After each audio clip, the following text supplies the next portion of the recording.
Halo, selamat datang kembali. Pernah kepikiran nggak sih apa sebenarnya yang terjadi di balik layar waktu seorang perawat ngerawat pasien osteoporosis? Nah, hari ini kita bakal bedah prosesnya satu persatu.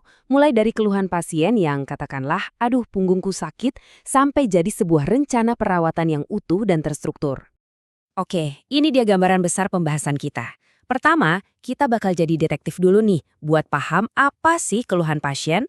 Terus kita susunkan kepingan-kepingan puzzle-nya buat nemuin inti masalahnya. Kalau udah, baru kita rancang strateginya, rencana perawatannya. Dan terakhir, kita lihat gimana semua rencana itu dijalanin dan dievaluasi. Yuk, kita langsung mulai dari tahap pertama. Kita mulai dari yang paling awal dan paling krusial, yaitu tahap pengkajian.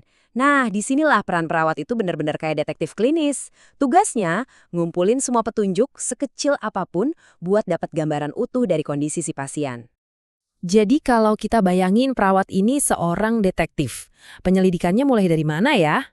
Jawabannya, simple banget, dari mendengarkan. Yap, cerita dari pasien itu sendiri, itulah sumber petunjuk pertama, dan seringkali yang paling-paling penting. Nah, di sini nih dari cerita pasien, kita mulai bisa ngelihat polanya.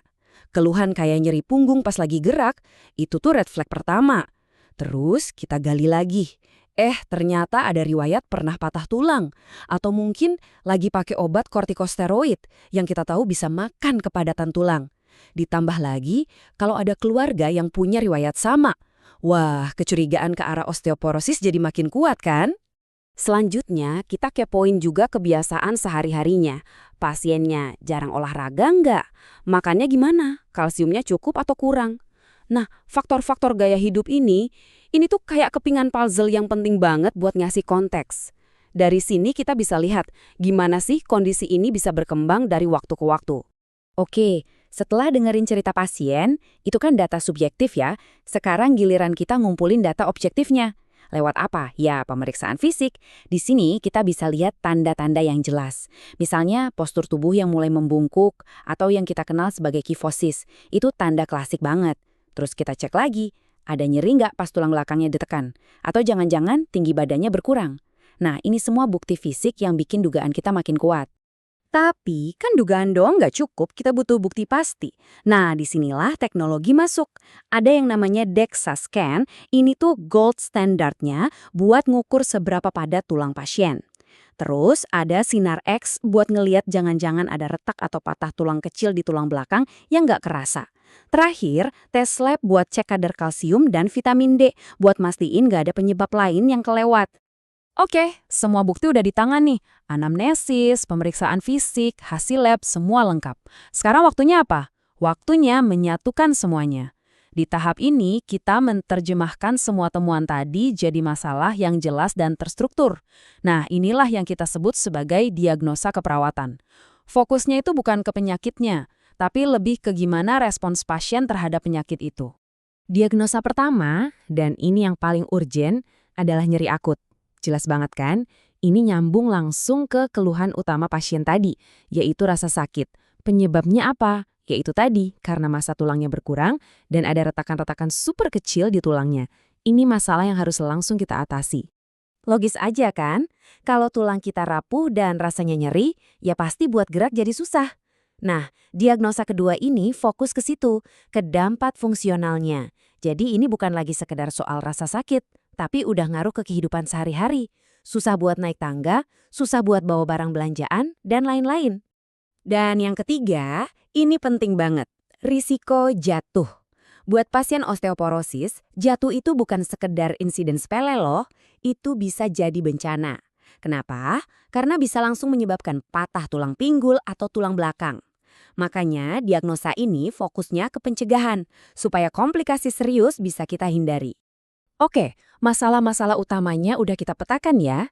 Sekarang kita masuk ke fase strategi. Di sini kita bakal bikin rencana aksi yang spesifik buat setiap masalah tadi. Anggap aja ini kayak game plan atau cetak biru perawatannya. Gimana cara ngatasin nyerinya? Wah, pendekatannya harus dari banyak sisi. Pertama, kita kaji dulu nyerinya kayak apa, di mana, seberapa parah. Terus kita coba cara-cara tanpa obat, misalnya atur posisi pasien biar nyaman, ajarkan teknik relaksasi. Baru deh, kalau perlu, kita kolaborasi sama dokter buat ngasih obat pereda nyeri yang pas. Terus buat masalah geraknya gimana? Tujuannya satu, ningkatin kemampuan gerak tapi harus aman. Kuncinya di situ. Jadi ini bukan soal maksa pasien tapi ngebantu mereka. Kita dorong buat latihan peregangan yang ringan dan yang paling penting kita kerja bareng sama tim fisioterapi buat bikin program latihan yang cocok khusus buat pasien tersebut. Nah, buat resiko jatuh, prinsipnya udah jelas. Mencegah lebih baik daripada mengobati. Jadi tindakannya harus proaktif banget. Mulai dari ngecek apa aja sih yang bikin pasien ini beresiko jatuh, terus kita anjurin pakai alat bantu jalan kalau perlu. Kita juga pastiin lingkungan di sekitarnya aman, nggak ada kabel melintang atau lantai licin. Dan ini nih yang nggak kalah penting, kita libatkan keluarga. Mereka harus jadi bagian dari tim pencegahan. Oke, kita udah sampai di 2 tahap terakhir dari keseluruhan proses ini. Disinilah semua rencana tadi diubah jadi tindakan nyata. Dan setelah itu, kita lihat hasilnya, berhasil atau enggak. Ini siklus antara aksi dan evaluasi. Implementasi itu gampangnya ya, fase ngerjainnya. Semua rencana yang udah kita susun tadi, mulai dari ngasih obat, bantu pasien gerak, ngajarin keluarga cara ngerawat, semuanya dilakuin di tahap ini. Disinilah rencana di atas kertas jadi kenyataan. Dan yang terakhir, evaluasi. Di sini kita berhenti sejenak dan bertanya, rencana kita tadi berhasil nggak? Nyerinya pasien berkurang nggak? Dia jadi lebih gampang gerak nggak? Tahap ini penting banget karena dari sinilah kita bisa mutusin apakah rencana ini kita lanjutin, perlu diubah sedikit, atau bahkan harus diganti total. Jadi, setelah kita lalui semua langkah-langkah klinis ini, ada satu pertanyaan besar yang tersisa. Rencana asuhan keperawatan ini kan kerangka kerja yang hebat ya, tapi tujuan akhirnya apa? Kemandirian pasien. Pertanyaannya adalah, gimana caranya kita benar-benar bisa memberdayakan pasien supaya mereka punya pengetahuan, alat, dan dukungan untuk ngelola kondisinya sendiri di rumah. Supaya mereka bukan cuma bertahan, tapi bisa tetap hidup berkualitas dalam jangka panjang. Nah, ini pertanyaan yang saya tinggalin buat kita renungkan bersama. Terima kasih sudah menyimak.